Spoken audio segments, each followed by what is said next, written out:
नमस्कार सभी धर्मी लोगों का आपके अपने चैनल पर एक बार फिर स्वागत है। आज भी हम पवित्र रामचरितमानस के अयोध्या कांड पर चल रहे हैं। ऐसा जी में जानकर हे सुजान शिरोमणि, आप मुझे साथ ले चलिए वनवास के लिए। यहाँ जानकी जी रघुनाथ जी को समझा रही है, यहाँ न छोड़िए, मैं अधिक क्या विनती करूं, आप करुणामय है और सबके हृदय के अंदर की जानने वाले हैं। हे दीनबंधु, हे सुंदर, हे सुख देने वाले, हे शील और प्रेम के भंडार, यदि अवधि 14 वर्ष तक मुझे अयोध्या में रखते हैं तो जान लीजिए कि मेरे प्राण नहीं रहेंगे। आप 14 वर्ष वनवास में रहेंगे और मैं अयोध्या में रहूं। अगर ऐसा होता है तो जानकी जी श्री रघुनाथ जी को बता रही है कि मेरे प्राण नहीं रहेंगे, मैं आपके बिना जिंदा नहीं रह पाऊंगी। क्षण क्षण में आपके चरण कमलों को देखते रहने से मुझे मार्ग चलने में रुकावट न होगी। हे प्रियतम, मैं सभी प्रकार से आपकी सेवा करूंगी और मार्ग चलने से होने वाली सारी थकावट को दूर कर दूंगी। आपके पैर धोकर पेड़ों की छाया में बैठकर मन में प्रसन्न होकर हवा करूंगी, पंखा झलूंगी।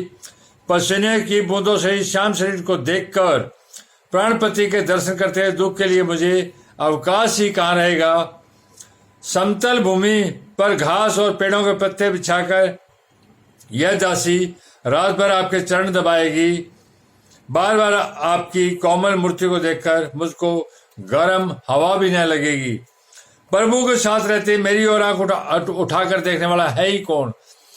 वनवास में राक्षस इत्यादि बहुत है, लेकिन प्रभु के साथ रहते हुए मुझे मेरी ओर आंख उठाकर देखने वाला कौन है, अर्थात कोई नहीं देख सकता। जैसे सिंह की सिंहनी को खरगोश और शियार नहीं देख सकते, जिस प्रकार शेर और शेरनी जंगल में रहते हैं तो शेरनी को खरगोश और शियार क्या देख पाएंगे? देख सकते हैं। मैं सुकुमारी हूं और नाथ वन के योग्य हैं। मैं तो सुकुमारी हूं और आप वन के योग्य हैं। आपको तो तपस्या उचित है, आपके लिए तो तपस्या उचित है, लेकिन मुझे विषय भोग भी तो चाहिए। ऐसे कठोर वचन सुनकर भी जब मेरा हृदय न फटा तो हे प्रभु, मालूम होता है मैं ये पामर प्राण आपके वियोग का भीषण दुख सहेंगे। ऐसा कहकर सीता जी बहुत ही व्याकुल हो गई। वे वचन के वियोग को भी न संभाल सकी, अर्थात शरीर से वियोग की बात तो अलग रही, वचन से भी वियोग की बात सुनकर वे अत्यंत विकल हो गई। उनकी यह दशा देखकर रघुनाथ जी ने अपने जीव में जान लिया कि हठपूर्वक इन्हें यहाँ रखने से प्राणों को न रखेगी। तब रघुनाथ जी ने जान लिया कि मेरे बिना जानकी जी के प्राण नहीं बचेंगे, क्योंकि वचन में जो वियोग है, बोलने में जो वियोग हो रहा है, तो हकीकत में तो उसको भी सहन नहीं कर पा रही है, तो हकीकत में तो कैसे कर पाएगी। तब कृपालु सूर्यकुल के स्वामी श्री रामचंद्र जी ने कहा, सोच छोड़कर मेरे साथ वन को चलो, आज विषाद करने का अवसर नहीं है, तुरंत वन गमन की तैयारी करो। श्री रामचंद्र जी ने प्रिय वचन कहकर प्रियतमा सीता जी को समझाया, फिर माता के पैरों पर लगकर आशीर्वाद प्राप्त किया।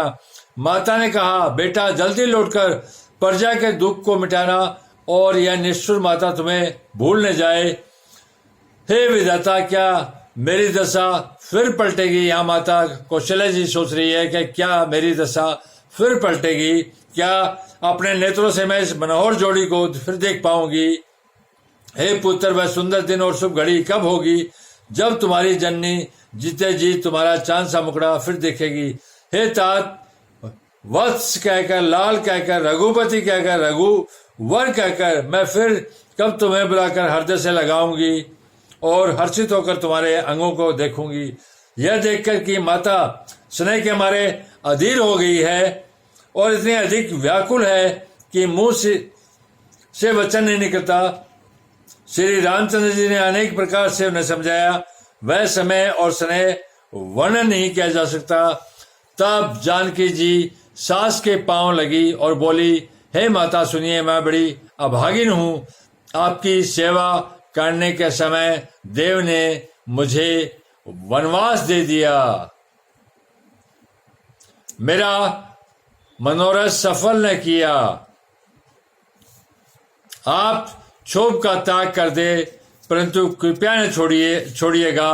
कर्म की गति कठिन है, मुझे भी कुछ दोष नहीं।